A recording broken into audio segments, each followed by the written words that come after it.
tô compartilhando a tela? Acho que é a transmissão.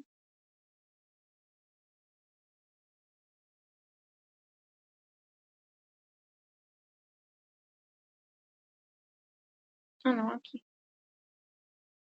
E gravando, pronto. Gente, eu tenho aqui a primeira questão.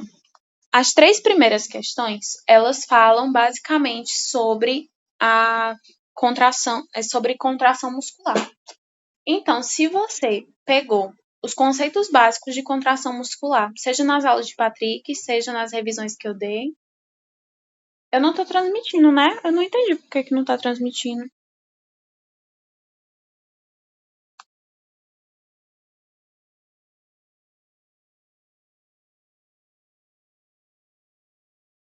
Tá transmitindo? Pronto.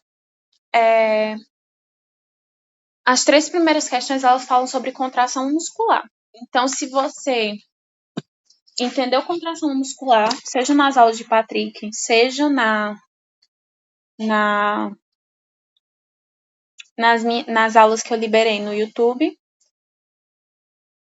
você já mata essas 3 primeiras questões.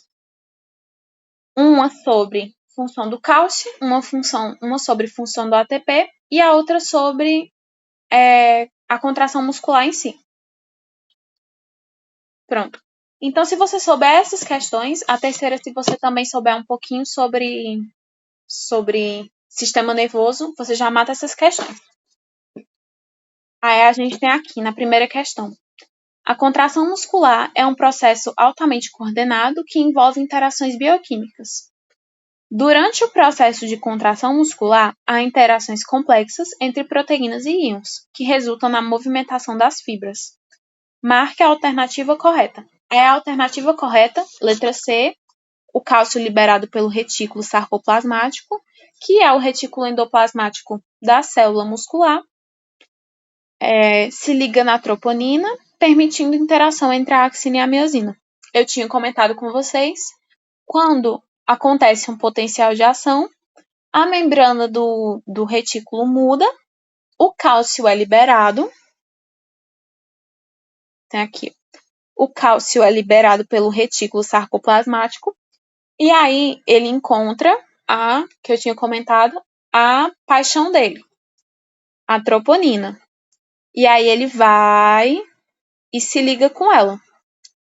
Com a mão, aí a troponina precisa soltar a mãozinha da actina para se ligar com a mãozinha do cálcio. Quando ela segura a mão do cálcio, a mãozinha da actina fica livre e aí ela pode dar as mãos com a miosina, permitindo interação entre a actina e a miosina. Então, a letra C, a função do cálcio, se ligar a troponina para liberar a actina e a actina se ligar com a miosina. Pronto. Você sabendo a função do cálcio, você já mata a primeira questão. Só que vamos olhar por que as outras estão erradas. Letra A. A entrada do potássio na célula muscular é essencial para expor os sítios ativos de actina. Quem expõe os sítios ativos de actina é o cálcio, porque o cálcio vai se ligar com a troponina e os sítios vão ficar ativos.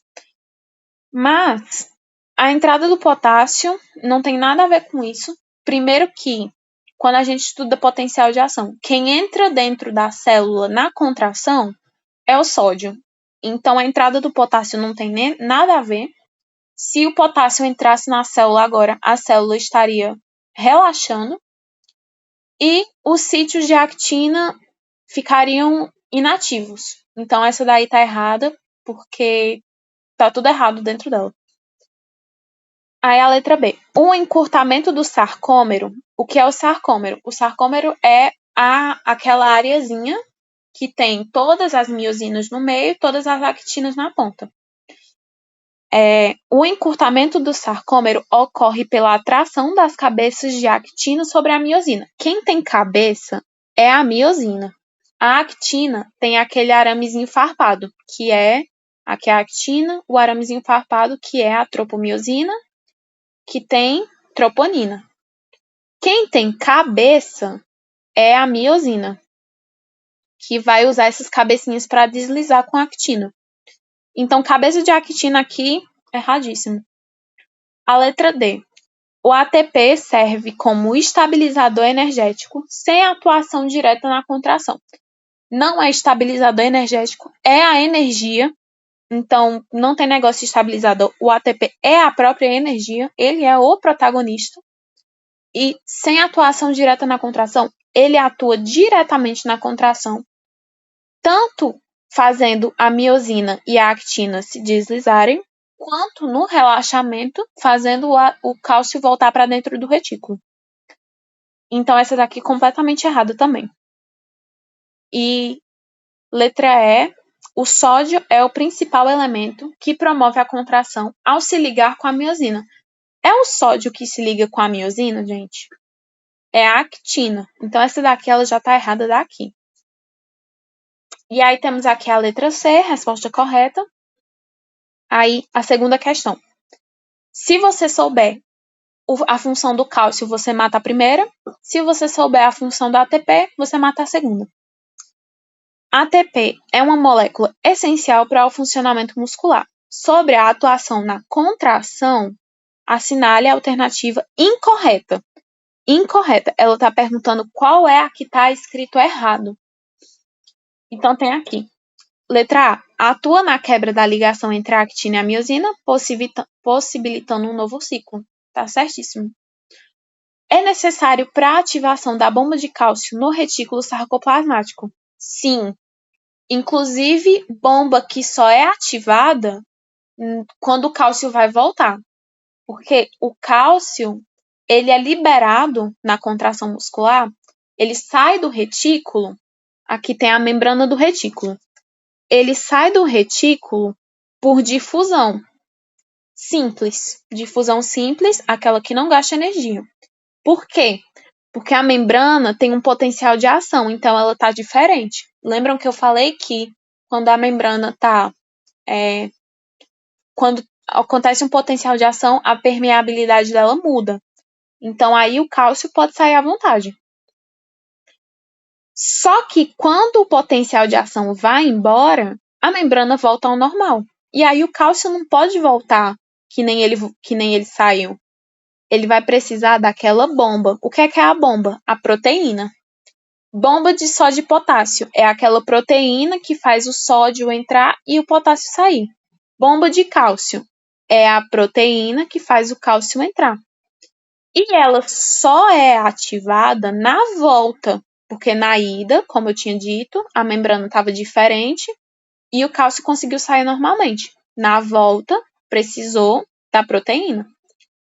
E quem ativa essa proteína, lembrando aquela parte lá sobre transporte ativo, quem ativa essa bomba é o ATP. Então tá escrito aqui, o ATP é necessário para a ativação da bomba de cálcio no retículo sarcoplasmático. Tá correta. Aí temos aqui, letra C. Sua ausência impede o deslizamento de proteínas contráteis. Corretíssimo.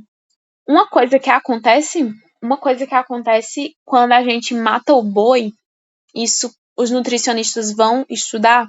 Quem é do meio do ano passado já viu, e quem entrou esse ano vai ver, é que sem ATP, a miosina se liga na actina e não liga na actina e não desliza mais. Ela não desgruda mais. Por quê? Porque para a miosina se desligar da actina, para ela depois ligar de novo, mais para frente, né, que é para fazer aquele movimento de alavanca, para ela se desgrudar da actina, um ATP é gasto. Então, se a gente não tem ATP, a miosina vai ficar grudada na actina para sempre. E é por isso que o corpo dos cadáveres é tão duro, porque os músculos estão contraídos. E o que eu quero explicar com tudo isso? Que quando não tem ATP, a ausência de ATP, impede o deslizamento das proteínas contráteis. Que proteínas são essas? Actina e miosina. Se não tem ATP, elas não se deslizam. Apenas. Então, essa está correta também. E na letra D, ATP garante a movimentação das cabeças de miosina durante a contração. Acabei de explicar essa parte. Quem faz a cabecinha de miosina grudar, fazer um movimento de alavanca e desgrudar, quem faz a miosina se desgrudar é o ATP. Então, o ATP garante a movimentação das cabeças de miosina durante a contração. Então, todas essas estão corretas. E a letra E fala que atua diretamente na liberação de neurotransmissores na fenda sináptica. Isso, quando a gente está estudando sistema nervoso, está falando daquela parte que tem um neurônio aqui, tem um terminal de axônio aqui, e aqui tem a fibra. Aí está dizendo que os neurotransmissores estão sendo liberados aqui. Só que eu tinha comentado com vocês sobre sistema nervoso, porque aqui não está sobre, não tem nem correlação com contração muscular só. Eu falo que quem faz isso durante o potencial de ação, que libera os neurotransmissores, quem faz isso é o cálcio. Não é o sódio, não é o potássio. E também não são os neurotransmissores. É o cálcio. E também não é o ATP. O ATP, ele é uma molécula ele é uma moeda de energia. Ele não faz isso com os neurotransmissores. Ele pode fazer esse potencial de ação na molécula, mas nos neurotransmissores ele não faz. Na fenda sináptica ele não faz. Então, atua diretamente na liberação de neurotransmissores na fenda sináptica.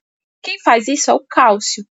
E isso é uma coisa de sistema nervoso. Então, essa daqui tá errada. Aí temos lá a terceira questão. A junção neuromuscular é a região onde ocorre transmissão do impulso nervoso para a fibra muscular. Sistema nervoso e sistema de contração muscular juntos de novo. Ocorre transmissão do impulso nervoso para a fibra muscular. Sobre esse processo, assinale as proposições. As 3 estão corretas, já começa daí. Mas vamos dar uma olhada. Acetilcolina é um neurotransmissor que inicia o potencial de ação na fibra muscular. Se não tiver um neurônio que vai mandar o músculo contrair, ele não vai contrair. E no neurônio, quem manda o músculo contrair é a acetilcolina, porque eu tinha comentado com vocês que neurotransmissores são comandantes. Eles vêm do cérebro com uma informação mandando a célula do corpo fazer alguma coisa, ou então não fazer, quando ele é inibidor. Então, a acetilcolina é um neurotransmissor, tá correto? Que faz o potencial de ação na fibra muscular. Corretíssimo. A segunda. O impulso nervoso é transmitido através do túbulo T, promovendo liberação de cálcio. Eu tinha comentado com vocês sobre uma parte, eu vou até puxar o slide, tá? Eu tinha comentado com vocês uma parte importante, é que eu não tô conseguindo. Uma parte importante que é aqui, ó. Eu falei, gente, esse túbulo T, ele não tá perto do neurônio, dos nervos, que são esses verdes. Ele não tá perto dos nervos à toa. Ele tá perto dos nervos porque são esses buraquinhos, que são os túbulos T, esses túbulos que fazem o potencial de ação ser transmitido. Quando o potencial de ação é transmitido na fibra, libera o retículo sarcoplasmático, libera o cálcio. Então, segundo está correta, o impulso nervoso é transmitido através dos túbulos T, promovendo liberação de cálcio, quando há contração muscular. E a terceira, a presença contínua de acetilcolina na fenda sináptica pode levar a contrações prolongadas. Se o neurotransmissor que está mandando o músculo contrair continua no ouvido do músculo, mandando ele contrair sem parar, então a contração vai ser prolongada. o neurotransmissor acetilcolina continua na fenda sináptica, então as contrações são prolongadas. Basicamente é isso. As 3 estão corretas.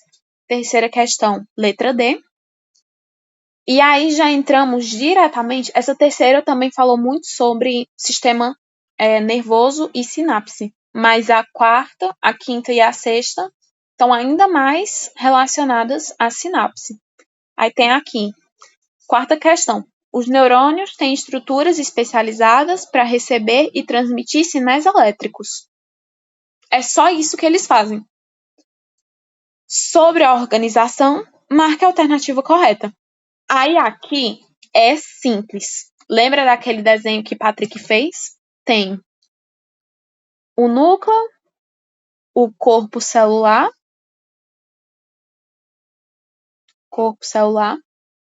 Aqui tem os dendritos.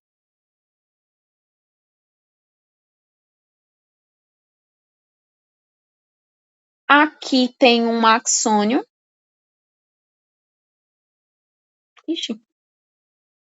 Calma aí, galera. Aqui tem um axônio.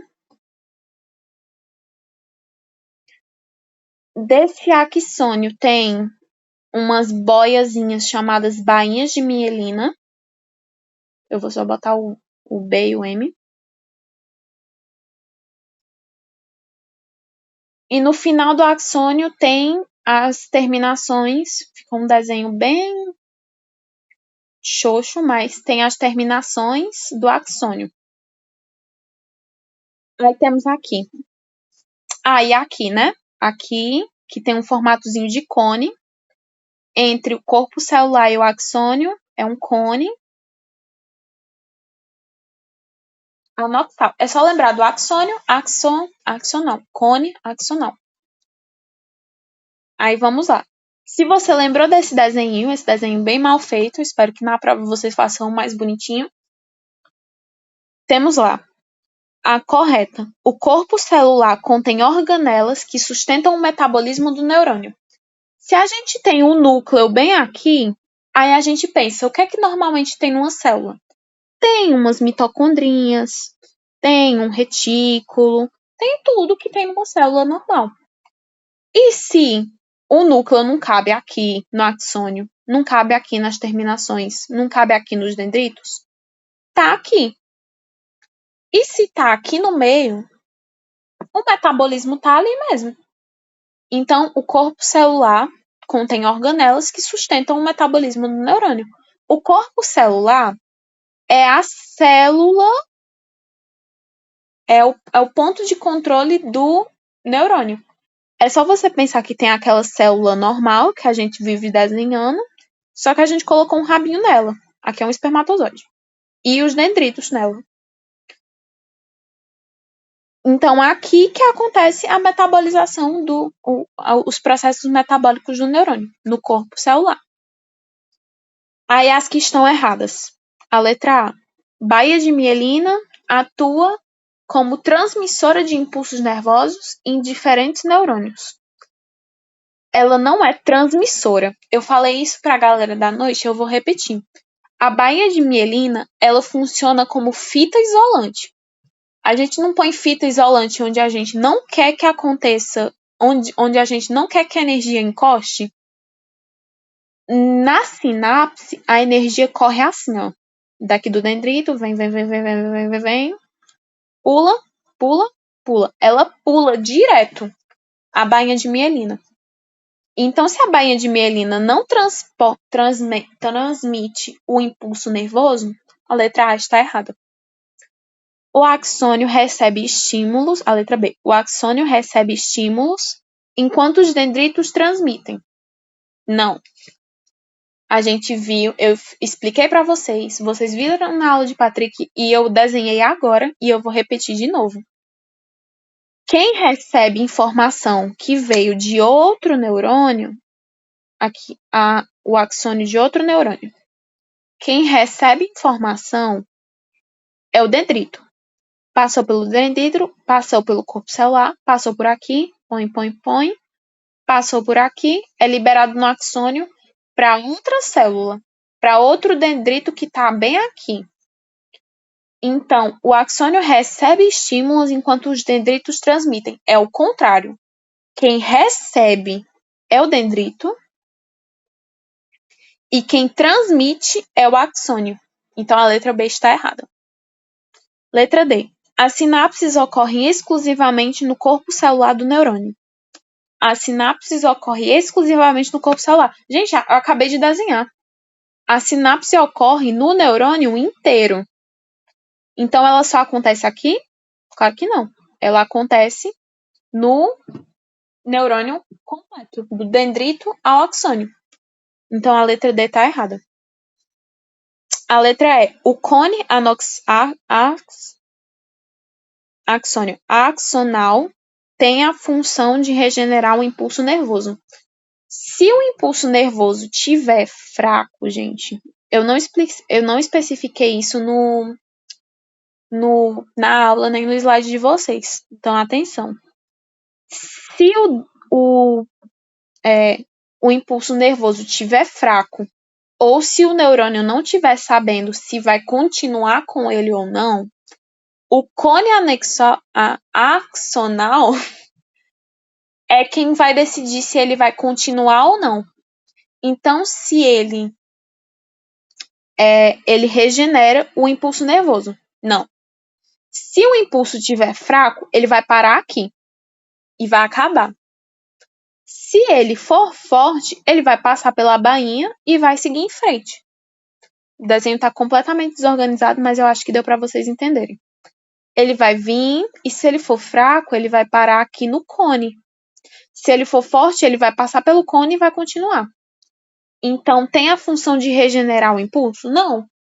Se o impulso estiver fraco, ele não vai regenerar, ele vai parar ali mesmo.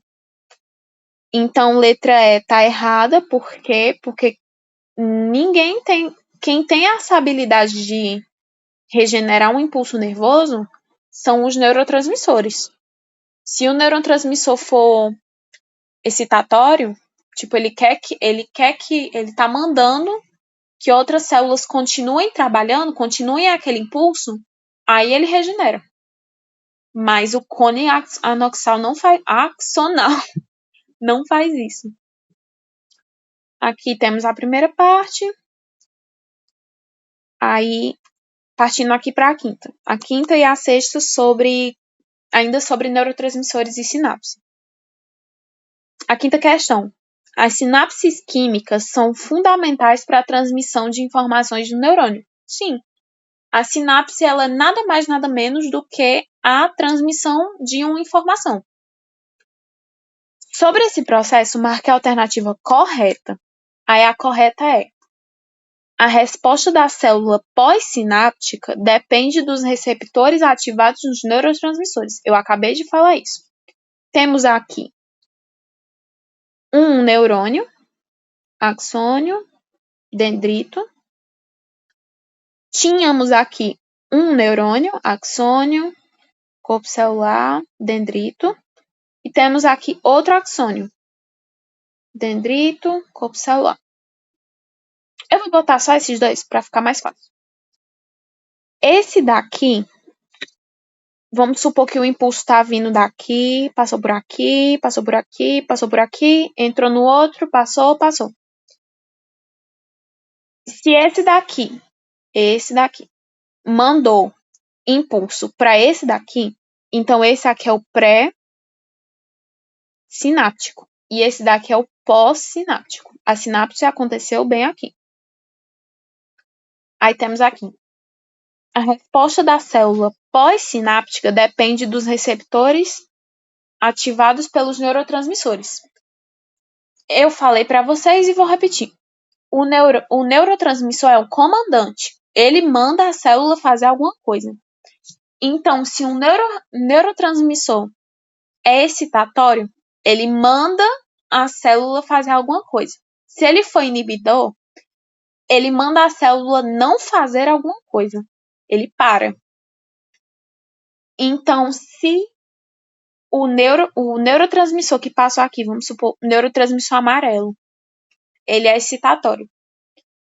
Então, se ele passou por aqui, chegou aqui na sinapse e ele é excitatório, ele vai mandar essa célula aqui continuar com o estímulo. E ela vai continuar. Aí agora vamos supor que o neurotransmissor vermelho é inibidor. Vai passar um potencial de ação por aqui.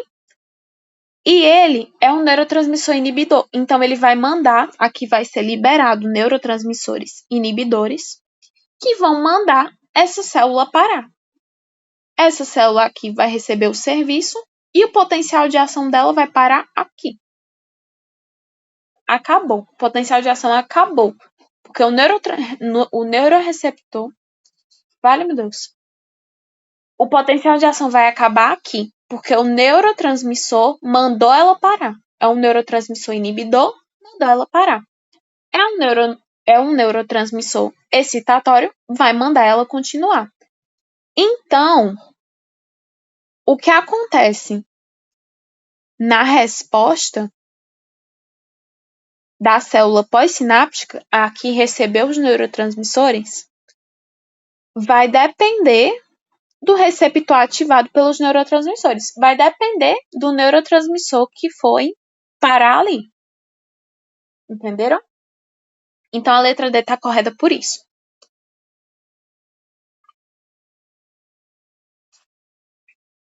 Aí, aqui, a letra A. Os neurotransmissores agem diretamente no núcleo da célula pós-sináptica. De novo, temos aqui a célula pré-sináptica e temos aqui a célula pós-sináptica.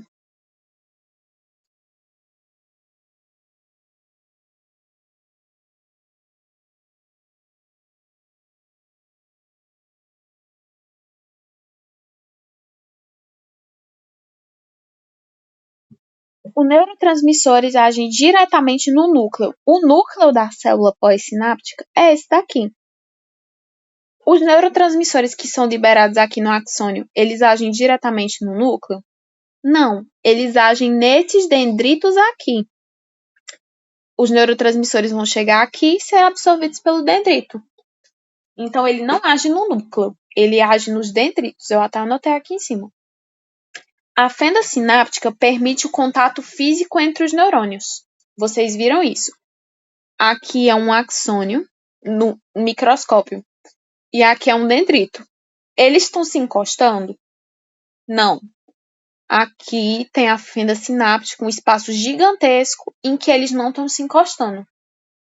Então, contato físico aqui já não existe. A fenda sináptica permite o contato físico entre os neurônios? A fenda sináptica é um buraco entre os neurônios. Então, já está errada daí. Aí tem a letra C. O impulso elétrico é transferido sem necessidade de receptores específicos.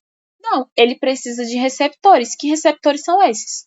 Os receptores que vão pegar um neurotransmissor e falar, gente, tá mandando parar. Ou então, gente, tá mandando continuar, continua. Então, esses receptores são receptores de neurotransmissores. São canaizinhos que, quando o neurotransmissor passar, vai chegar aqui e vai ser absorvido. Então, sem necessidade de receptores, não. Se não tiver receptor, nem acontece o impulso elétrico. E na letra E, após a sinapse, os neurotransmissores se transformam em enzimas. Gente, enzima é proteína. Essa daqui não faz nem sentido. É só você lembrar, vocês estão estudando em bioquímica. Enzima é uma proteína. Neurotransmissor é uma coisa nada a ver, nada a ver. Então, após a sinapse, os neurotransmissores se transformam em proteínas. Gente, proteína está feito dentro da célula, é outra história, completamente diferente. Essa aqui não tem nada a ver. Aí, voltando, aí vindo agora aqui para a sexta questão.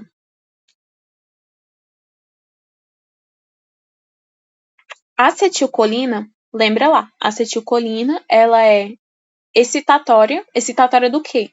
Do músculo. A acetilcolina, eu vi ela em contração muscular. Então, estamos aqui. A acetilcolina é um neurotransmissor mais importante para o organismo humano. Sobre sua função, marque a correta. A letra B, participa da transmissão do impulso na junção entre o neurônio e músculo. Gente, é a única alternativa que tem músculo. Você mata essa questão fácil demais. Se você não viu músculo nas outras alternativas, acabou.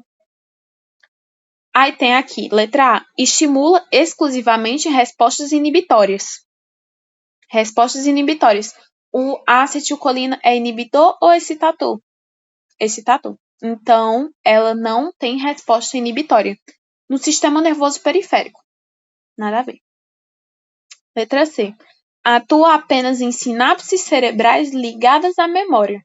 Nada a ver também. Tem a ver com músculo. Tem a ver com contração. A letra D. Promove sempre hiperpolarização da membrana pós-sináptica. Quem sabe? Mas não tem músculo. Então, não sabemos. E a letra E. É liberada somente em situações de estresse. Gente, a gente só contrai o músculo quando a gente tá estressado. A gente contrai o músculo toda hora. Eu tô falando aqui, tá acontecendo um montão de contração aqui. Então, nada a ver. Essa sexta questão é para não zerar mesmo, porque se você vê uma questão que não tem uma alternativa que não tem músculo, tá errado. Você vê a questão acetilcolina, músculo, tá certa. Pronto, acabou aí. E a sétima questão, aí aqui a gente já entra no campo perigoso. Por quê? É difícil? Nem um pouco. Só que Patrick estava inspirado quando ele fez as questões de sistema cardiovascular. E elas estão cheias de casca de banana. Então eu vou pedir que vocês prestem bastante atenção. A sétima, ela é sobre circulação. E ela fala assim: a circulação sanguínea, sobre a circulação sanguínea, analise as proposições a seguir e assine a correta. A correta fala que a artéria pulmonar conduz sangue desoxigenado para do coração aos pulmões. Vamos fazer um desenho aqui bem básico, bem feinho, que é só para vocês relembrarem como é que funciona o sistema do coração. Eu vou até desenhar de preto, que é para quando eu desenhar o sangue, eu diferenciar as cores. Temos aqui o coração. O coração tem o átrio direito. Eu não vou escrever, não. Tem o átrio direito, o ventrículo direito. Átrio esquerdo, ventrículo esquerdo. Que vem do corpo para o átrio direito é a veia cava. Que vem do ventrículo, aí o sangue. Qual sangue? O sangue venoso. Sangue pobre em oxigênio. Passa por aqui. Vem para cá. Vem para cá, desce para cá. E aí, sai, eu vou botar de azul. Sai do ventrículo direito pela veia pulmonar, ou pela artéria pulmonar. Lembrem aí. Entrou, veia. Saiu, artéria. Artéria pulmonar. Aí vai para o pulmão. Sangue venoso. Por quê? Porque vai para o pulmão receber o oxigênio. Recebeu o oxigênio, lindo, bonitinho, ocorreu hematose, voltou pelo átrio esquerdo, pela veia pulmonar. Então, se vocês se confundirem quem é artéria pulmonar e veia pulmonar, lembrem-se, a artéria sai do coração e veia entra no coração. Então, a artéria pulmonar é a que está saindo, indo para o pulmão. E a veia pulmonar é a que está voltando do pulmão, indo para o coração. Chega aqui no átrio esquerdo, enche de sangue arterial, que é rico em oxigênio. Aí desce para o ventrículo esquerdo e vai para todo o coração pela artéria aorta. Vai para todo o coração, não, vai para todo o corpo.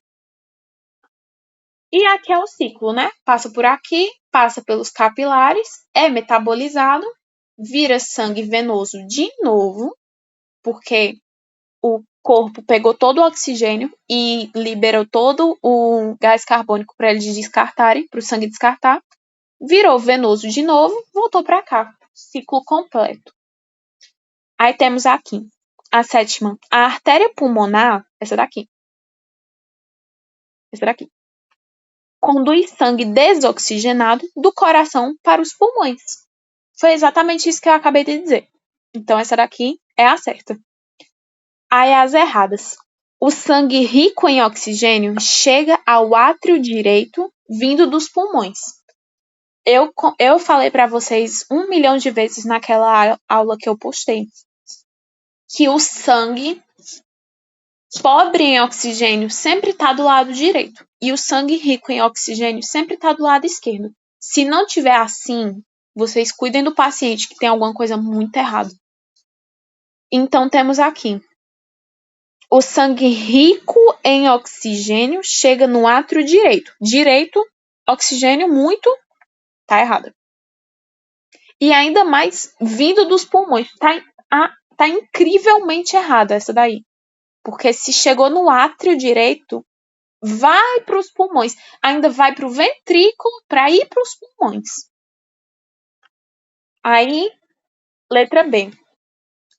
A veia cava, essa daqui, conduz sangue desoxigenado. Ah, não. A veia cava transporta sangue oxigenado, sangue venoso, pobre em oxigênio, porque foi gasto no corpo, para o ventrículo esquerdo. Gente, essa daqui tá tão errada, porque a veia cava, ela se comunica com o átrio.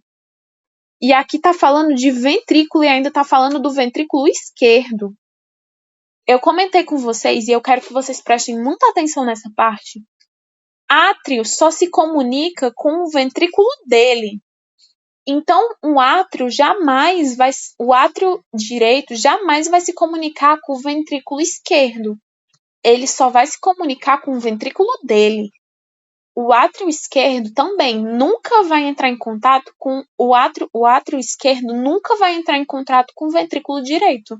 Ele só entra em contato com o ventrículo esquerdo. Da mesma forma que, se vocês verem em qualquer lugar falando que o átrio o átrio vai bombear sangue para o pulmão. Não. Os átrios, eles só contraem, eles só levam sangue para o ventrículo. Então, essa daqui que estava dizendo que o sangue oxigenado vai para o ventrículo esquerdo. Não, essa letra A que fala que o átrio vai comunicar com o pulmão. Não, vai se comunicar com o ventrículo. Só que aqui tá vindo, né? Só que ainda assim, prestem atenção nesse fato. Aí tem aqui, letra D. O ventrículo esquerdo envia sangue pobre em oxigênio para os pulmões. Não. Quem faz isso é o ventrículo direito. O ventrículo esquerdo leva sangue rico em oxigênio para o corpo. Então, prestem atenção nisso. E a letra E, o sangue venoso circula exclusivamente do lado esquerdo do coração. Lado direito do coração tem sangue venoso. É o sangue que é pobre em oxigênio. Gente, eu tô fazendo a prova assim e vocês estão vendo que aqui eu tinha feito isso pessoalmente. Risquem a prova inteira de vocês. Patrick só vai ver o gabarito. Então, se esse cara tipo, eu não vou riscar porque Patrick vai achar que eu sou burra, porque eu tô fazendo um esquema da coisa mais fácil do mundo. Patrick não vai ver, não, ele só vai ver o gabarito, viu? Então, podem riscar, podem marcar a prova inteira, pode fazer o que vocês quiserem com a prova, só não rasguem. E no final, marquem o gabarito direitinho. Porque eu só dou minhas aulas assim, anotando tudo, riscando tudo, fazendo desenho, que é para ficar entendido de verdade. Aí, pronto, letra C é a resposta correta. A artéria pulmonar conduz o sangue desoxigenado do coração para os pulmões. Aí a oitava e a 10ª. Eu vou pular a 9ª agora e vou deixar a 9ª para o final, porque a 8ª e a 10ª são de assuntos parecidos. E o que é que eu quero com isso? Que vocês prestem muita atenção, porque Patrick deixou umas cascas de banana na prova, porque ele é muito engraçadinho. Sobre a 8ª e a 10ª, tem 3 tipos de alternativas. Tem as alternativas que estão erradas, tem a alternativa que está correta mas que não tem a ver com o que está sendo perguntado. E tem o tipo certo, o que está correto, né? Que a questão está correta e e é sobre o conteúdo, né?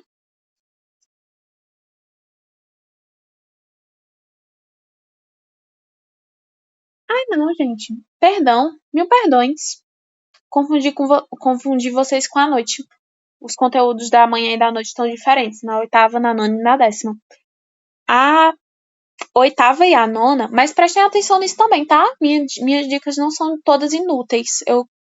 Vocês têm que prestar bastante atenção, porque Patrick adora colocar umas cascas de banana, assim, nas questões.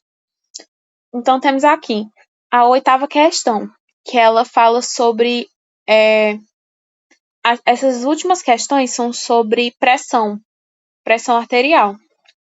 Teve gente que falou que nunca nem viu esse assunto. Tava no final dos slides e tava no final da aula dele, logo quando vocês estavam doidos para ir para casa. Aí ele colocou 3 questões sobre isso. Aí tem aqui. Um importante parâmetro para avaliar a performance do sistema cardiovascular é o débito cardíaco. Lembrando vocês o que é o débito cardíaco. É a quantidade de sangue que passa pelo coração. Aí assinale a alternativa correta. Letra D. É a quantidade de sangue que bombeia por minuto em cada ventrículo. Porque eu tinha comentado com vocês que o átrio ele só bombeia sangue para o ventrículo. Mas para a gente saber realmente o sangue que está passando pelo corpo e o sangue que está passando pelo coração, ele está sendo bombeado pelo ventrículo. O átrio é como se ele fosse um assistente. Só que quem bombeia de verdade mesmo é o ventrículo. Então, é a quantidade de sangue, tá correto, bombeada por minuto, porque a gente precisa de um parâmetro para saber quanto que está sendo medido, por cada ventrículo, a contração do ventrículo, que é a sístole ventricular, né? Aí, então essa é a alternativa correta. É só perguntando, a oitava só perguntando o que é débito cardíaco, só isso. Aí tem as erradas. Letra A. Representa a quantidade de oxigênio presente no sangue arterial. Não, aqui já é outra coisa completamente diferente. É o volume do sangue que o coração recebe por minuto. Não tá errado, mas é o volume de sangue, é a quantidade de sangue bombeado. Gente, se eu pegar um coração, vai ser meio mórbido, mas se eu pegar um coração morto, jogar sangue lá dentro, deixar lá por um minuto, tem sangue lá dentro. Volume de sangue, tem um volume de sangue lá dentro. Tá por um minuto ali, eu deixei. Só que o coração não tá batendo. Então a gente não tem uma medida exata. Tanto porque o coração não tá batendo, tanto porque o sangue tá parado lá dentro. Então, para a gente saber o débito cardíaco, é a quantidade de sangue que passa. Então, para ele passar, ele precisa ser bombeado. Então, a letra B tá errada por isso. Muita gente marcou a letra B quando fez esse simulado. Aí a letra C. Indica um ritmo cardíaco durante o repouso. Gente, repouso. Pensa ritmo. Ritmo, tipo, pensa em dança. Ritmo. Quando a gente tá repousando, quando a gente tá em descanso, tem ritmo? Não. Então a letra C tá errada por isso. Durante o repouso, como é que a gente mede o ritmo cardíaco em repouso? Não tem como. A gente mede o ritmo quando ele tá bombeando. E a letra E reflete apenas a pressão sistólica dos grandes vasos. Isso aí tem a ver com pressão sanguínea. Ok. Só que a gente está querendo saber o que é o débito cardíaco. Débito cardíaco é a quantidade que passa pelo coração. Se tem cardíaco, é porque é do coração. Dos vasos, não. Se fosse vaso, seria ângio, né? Que é uma coisa que vocês vão ver mais pra frente. Quando fala de vaso, tem outra nomenclatura. Quando fala de coração, é cardíaco. Então a letra E não tem a ver com a pergunta. Então, letra D é a resposta correta. Aí, continuando aqui, a nona questão. A pressão arterial é controlada por múltiplos fatores fisiológicos. Qual delas expressa corretamente a relação? Letra C. O volume de sangue circulante tem relação direta com a pressão arterial. Sim, o sangue que está circulando pelo corpo, se ele for um sangue denso, a pressão vai ser maior para fazer esse sangue continuar circulando? Sim. Se um sangue for fluido, ele tiver bem, tipo, na medida correta, tá aguado na medida correta, a pressão vai ser tranquila para fazer ele circular pelo corpo? Sim. Então, a pressão arterial é a pressão, eu até anotei isso na aula. Pressão arterial é a pressão,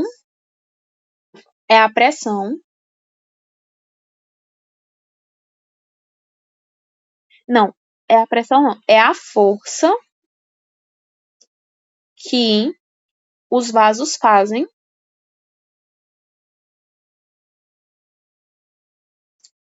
para o sangue circular. Isso é pressão arterial. Então, se a pressão arterial fala sobre a força que os vasos fazem para fazer o sangue circular, então o volume de sangue circulante tem relação direta com a pressão arterial? Tem, completamente. Aí aqui estão erradas. A resistência dos vasos sanguíneos não interfere nos níveis de pressão arterial. Gente, é literalmente isso. A resistência dos vasos sanguíneos é literalmente pressão arterial. Então, essa está completamente errada. A letra B. A pressão arterial sistólica. Sistólica é o quê? Sístole. Sístole é o quê? Contração. Acontece durante o relaxamento dos ventrículos. Não, sístole tem a ver com contração. Então, se vocês verem sistólica ou diastólica, tem a ver com contração e diastólica tem a ver com relaxamento. Se está dizendo aqui sistólica, tem a ver com contração. Então, tem aqui relaxamento dos ventrículos. Está errado. Letra D. O sistema nervoso autônomo, que é aquele que não tem a ver com o cérebro, é o que trabalha sozinho, não tem a ver com funções voluntárias, é o que trabalha sozinho, não participa na regulação da pressão arterial. Participa sim, porque a gente não pode pensar, tipo, eita, comi um negócio salgado, minha pressão subiu. Aí eu não posso pensar, tipo assim, cérebro, faz a pressão do meu corpo descer, e aí a pressão do meu corpo desce sozinha. Não, quem trabalha isso é o corpo se virando com ele mesmo. Então é autônomo, não é uma coisa que a gente controla. Então, se o sistema nervoso autônomo tem participação com a regulação da pressão arterial, se tem esse não aqui, tá errado. E a letra E, a pressão diastólica aqui é a contração. A pressão diastólica ela tem a ver com relaxamento. Aí tem aqui, a pressão diastólica reflete a força de contração ventricular. A letra B e a letra E estão trocadas. E aí aí é uma coisa que vocês têm que prestar bastante atenção.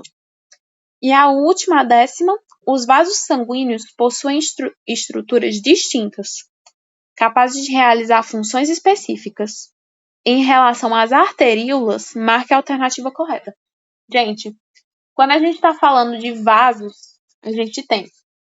Não, cadê? Perdi minha caneta. Ah, tá aqui.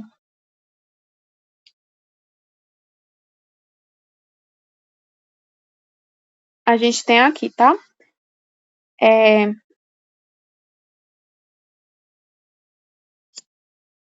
Cadê minha caneta?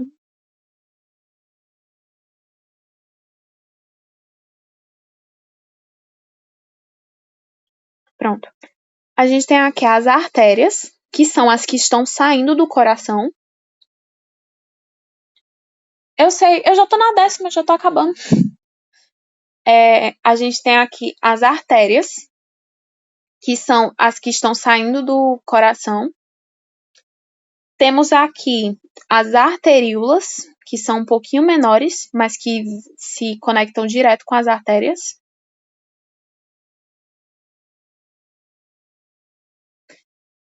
Tem algumas tem as menorzinhas e tem os capilares. Os capilares, eles são tão finos que a gente pode trocar as coisas que estão no tecido e no sangue, podem passar diretamente por eles, de tão finos que eles são. Então, tipo, os capilares é onde ocorre deposição de, tipo assim, é onde o dióxido passa para dentro ou para fora e o oxigênio passa para dentro ou para fora, tanto no corpo quanto no pulmão, porque os capilares são muito finos. Aí a gente tem aqui, em relação às arteríolas, a alternativa correta. As arteríolas regulam o fluxo sanguíneo local e controlam a resistência periférica. As artérias são as que estão saindo do coração. Os capilares são que estão em todos os lugares, estão na pele, estão nos órgãos, os capilares estão em toda parte. São aquelas quando a gente vê o sistema. Quando a gente vê uma pele, quando a gente vê a pele de qualquer canto, sempre tem umas coisas meio assim. Capilares. As coisinhas de sangue que são meio assim, capilares. Que estão em maior quantidade no corpo todo porque elas ocupam mais espaço no corpo. Então, se elas estão no corpo todo, os capilares estão no corpo todo, as artérias estão no coração, então as arteríolas, elas estão no meio termo. Elas estão no local, mas elas não estão em toda parte, que nem os capilares. Então tem aqui, regulam o fluxo sanguíneo local e controlam a resistência periférica. É a função das arteríolas, porque pensa o meio termo. A artéria regula o fluxo sanguíneo, só que os capilares estão em todo o local. As arteríolas são o meio termo, elas regulam o fluxo sanguíneo numa região. Aí temos aqui as que estão erradas. A letra A, transportam sangue diretamente do coração para os pulmões. Essa função é da artéria. Realizam trocas gasosas, como os capilares. Essa função é dos capilares. Então, aqui dos capilares. Letra D. Recebem sangue do sistema venoso e distribuem para os átrios. Essa aí, quem faz é a veia cava. E a letra E são grandes vasos que atuam no retorno venoso central. Grandes vasos que atuam são vênulas, que são como se fosse essa parte aqui, artérias, arteríolas e capilares, só que das veias. É como se fosse a arteríola das veias. São as vênulas, né? E, gente, é isso. Não tá complicado. Patrick pode ter dado uma embromada a mais para deixar vocês mais confusos, mas não tá complicado.